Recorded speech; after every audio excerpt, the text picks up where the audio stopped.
Welcome to another Crow and More report this week of April 18th. That's today, Thursday, here on the Crow and More show. We've got so much going on this week. We're going to have a busy show this weekend for sure. It's a busy week in the United States Senate. Some major votes were taken. Senator Majority Leader Harry Reid and President Obama's push for gun control was soundly defeated. And as of yesterday, the president, vice president, went out on the Rose Garden and basically threw a petulant little speech talking about how it was a shameful occurrence what happened in the Senate. That the senators were beholden to a gun lobby, etc., etc. Well, let me tell you what happened. What happened is senators got an earful from their actual constituents. From their actual constituents.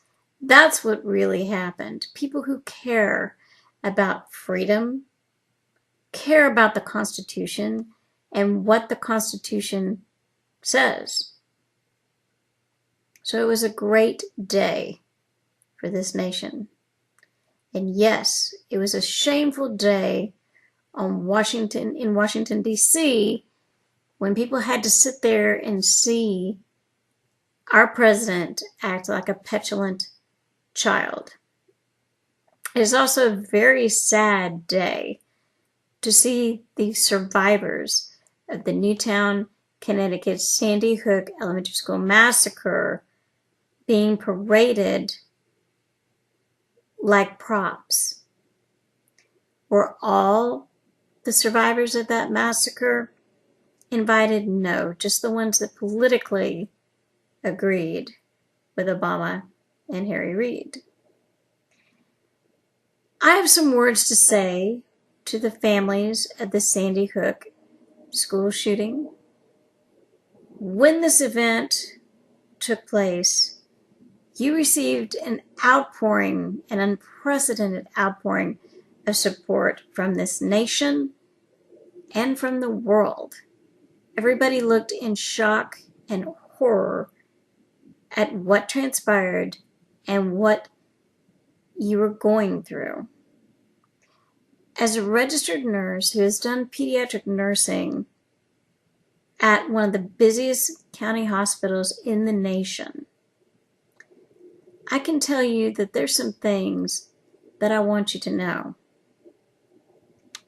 Children die every day. Parents lose their children every day. Many times it is under horrible circumstances. They drowned in a hot tub. They accidentally take their grandmother's medication. Some are beaten with a baseball bat. These are the patients that I had to take care of at the county hospital. You don't hear their stories every day. But I'm bringing this up because shame on you for thinking that this tragedy has anything to do with our society, one of the greatest nations that this world has ever known. We are a good society, a just society. We are a society where people are free. They're free to protect themselves. They're free from tyranny, at least at the moment. What happened this week in the Senate is what should have happened. We have heard about your tragedy. We have heard about gun control ever since the memorial service for your victims. That's right. Our president went to your town, stood in front of the whole world, and used your memorial service for his own agenda. But yet you sat there and felt that he was being compassionate and loving. You're being very disingenuous if you think that any amount of laws, any amount of more gun control would have stopped what happened at your school. This is a community issue. Mental health is a community issue. What you do with your citizens that are mentally ill, what you do with your homeless population, for example, that's a community issue. All communities deal with it different. Some deal with it in a humane way, some people do not. But in every single one of these cases where these horrible events have happened, it didn't have anything to do with guns. It had to do with people that were mentally unstable. Very mentally unstable. It had to do with people that people knew were mentally unstable. People who actually wrote to other people or called other people and said, I don't feel safe around this person. The Tucson shooter was kicked off his university campus because he literally made the other students and professors fear for their safety. Does that not tell you anything? Does that not give you pause to stop and take a breath and see what's really going on? But families of Newtown, I have one other thing to say.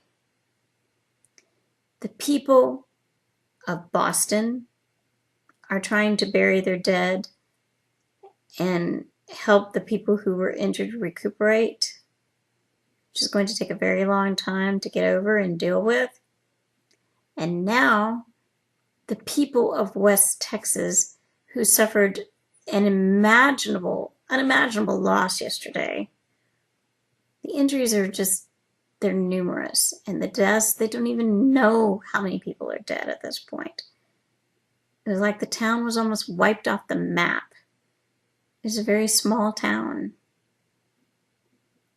They're going to be burying their dead and rehabbing their wounded victims. It is time to move on in the grieving process and to be a part of this community, this American community that knows that bad things happen all the time because there's always going to be bad people. People are going to make mistakes. People are going to do evil things as well. You can't prevent these things from happening. You cannot prevent them.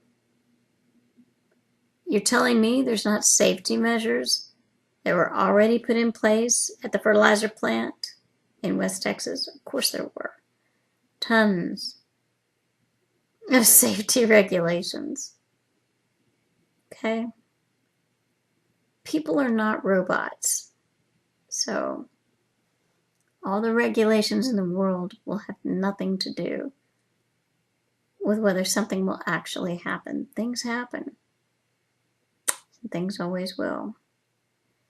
But right now, it's time to help the people of Boston find out who did this heinous crime and to help them heal and to bury their dead and to rehab their wounded. And it's time to find out what happened in West Texas. All this issue of gun control is just chatter. It's just mindless propaganda. Mindless propaganda. Well, I hope to see you this Sunday night while we broadcast the Crone Moore Show on blogtalkradio.com, 7 p.m. Central, 8 p.m. Eastern Standard Time. Don't be late.